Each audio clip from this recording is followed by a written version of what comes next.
کہ قرآن مجید برہان شریف میں متقین کی صفات ذکر کرنے کے بعد پھر دو آیتیں جو کفار کے حوالے سے نازل ہوئے، اللہ جل وعلا نے ارشاد فرمایا ان الذین کفروا سواء علیہم، بے شک وہ لوگ جنہوں نے کفر کیا برابر ہے ان پر، انذرتہم ام لم تنذرہم،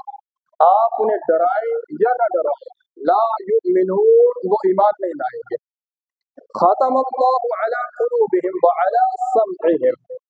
اللہ نے ان کے دلوں پر اور ان کے کانوں پر مہر لگا دی، وعلی ابصارہم غشاوہ، اور ان کی آنکھوں پر پردہ ہے، ولہم عذاب عظیم، اور ان کے لیے بڑا عذاب ہے۔ یہ تو قرآن مجید برہان شریف کی ان دو آیات کا ترجمہ تھا جو آپ کے سامنے ذکر کیا۔ اب اس کے اندر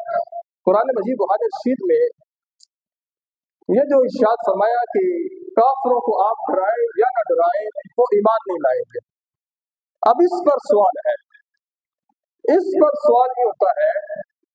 کہ جب یہ بات اٹک تھی، اللہ نے قرآن میں بیان کر دی، نبی علیہ السلام کو بتا دیا کہ یہ لوگ ایمان لانے والے ہیں ہی نہیں،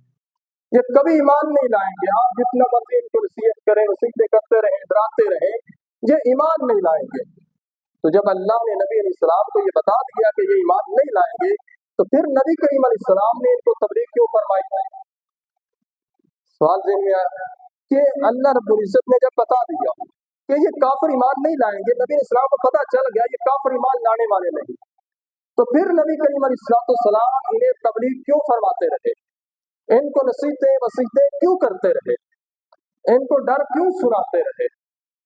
جب یہ پتہ ہے کہ یہ ایمان نہیں لائیں گے تو محمود علیہ السلام کے اس تبلیغ کرنے کا کیا فائدہ؟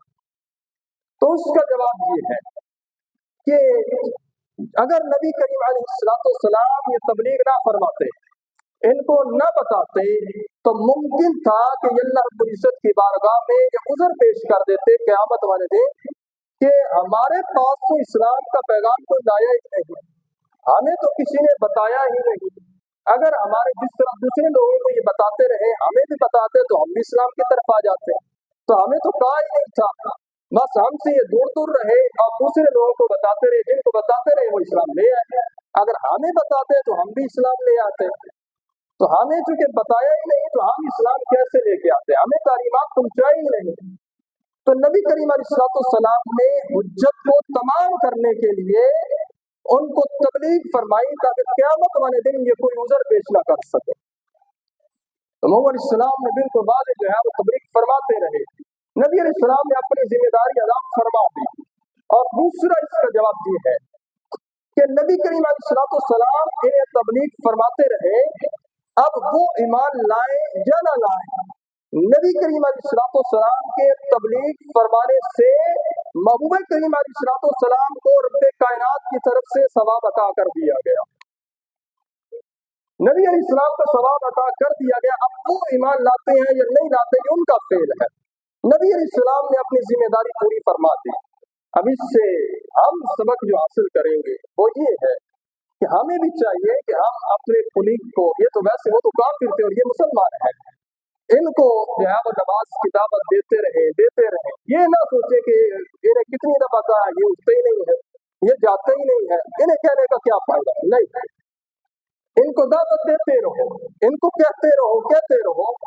انشاءاللہ یہ چونکہ مومن ہے اور مومنوں کو نصیحت فائدہ دیتی ہے، ایک وقت آئے گا یہ خود بخود مسجد کی طرف آ جائے، اور اگر نہ بھی آئے تو کم از کم آپ کے ان کو نصیحت کرنے سے، ان کو تبلیغ کرنے سے، ان کو بتانے سے آپ کے حصے میں ثواب آتا رہے گا، اور مفت کا ثواب ملتا رہے تو اور کیا چاہیے؟ مفت کی نیکیاں آپ کو مل رہی ہیں اور کیا چاہیے؟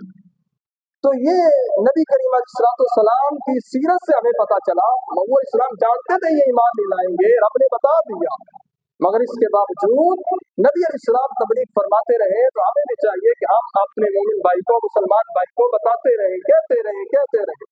تو انشاءاللہ ایک دن آئے گا کہ جب یہ لوگ خود پھر مسجد کی طرف آ جائیں گے۔ پھر اس کے بعد